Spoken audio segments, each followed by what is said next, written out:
Yang harus kita hindari dalam beriman kepada nama dan sifat Allah adalah tahrif, penyelewengan makna. Dan ini yang paling banyak terjadi, yang dilakukan oleh Mu'tazilah, kemudian diikuti oleh Asy'ariyah, Maturidiyah, dan Kullabiyah. Menurut mereka, misalkan kalau kita beriman Allah di atas arsy, nggak masuk akal, jadi mesti ditafsirkan, takwil. Di atas itu bukan di atas beneran, tapi berkuasa di atas, bukan berada di atas, tapi berkuasa di atas.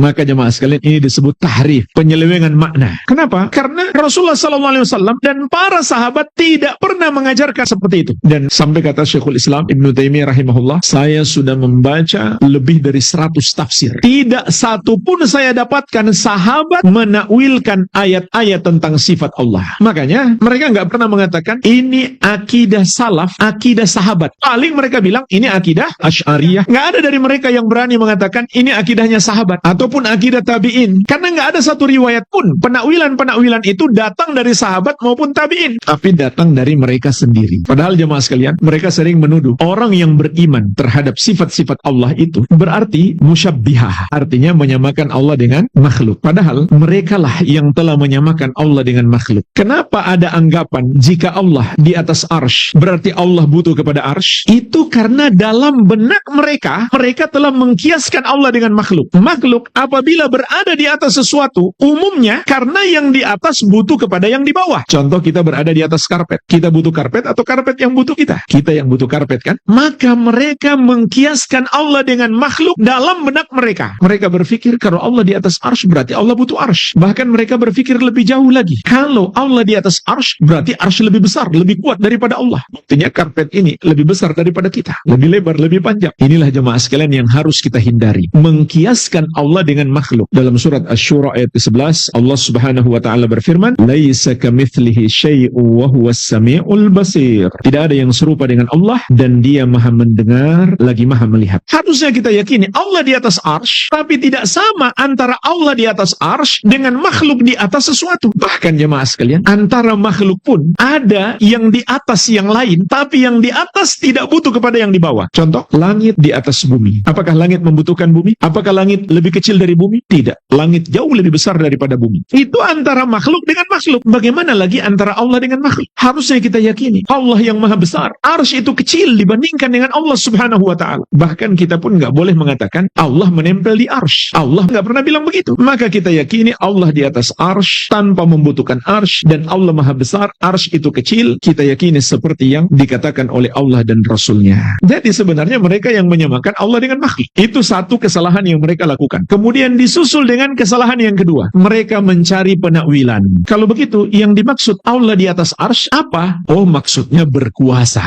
Bukan berada di atas arsy, tapi menguasai arsy. Maka inilah yang kita bahas. Ini namanya tahrif. Nggak pantas disebut takwil. Kalaupun disebut takwil, maka itu takwil fasid. Takwil yang rusak. Bukan takwil sahih. Kenapa? Nggak ada landasan dalilnya. Rasulullah SAW tidak pernah menakwilkan seperti itu. Tidak pula seorang sahabat pun yang menakwilkan seperti itu. Ini adalah penakwilan baru. Ini bid'ah di dalam akidah. Berbicara tentang Allah tanpa ilmu. Disusul dengan kesalahan yang berikutnya. Mereka kemudian mencari cara untuk menjelaskan di mana Allah kalau begitu. Kalau bukan di atas, kalau begitu di mana? Maka mereka terpecah dua. Sebagian mengatakan Allah di mana-mana, sebagian mengatakan Allah tidak di mana-mana. Padahal sudah jelas Allah Al-Ali, Maha tinggi. Bukan Maha di mana-mana, bukan Maha tidak di mana-mana. Jadi subhanallah, banyak kesalahan yang mereka lakukan. Pertama, sudah menganggap zahir Al-Quran dan Sunnah menjerumuskan dalam kesesatan, yaitu mereka sebut yang beriman kepadanya musyabbihah, menyerupakan Allah dengan makhluk. Yang kedua, mereka sendiri yang menyerupakan Allah dengan makhluk dalam benak mereka. Yang ketiga, mereka membuat penakwilan yang baru, yang tidak pernah dikatakan oleh Rasulullah SAW dan para sahabat ataupun tabi'in. Yang keempat, mereka mensifatkan Allah bukan dengan sifat yang sebenarnya, yaitu mereka mengatakan Allah di mana-mana atau tidak di mana-mana. Al-Amwah menemani ibadahmu juga hijrahmu.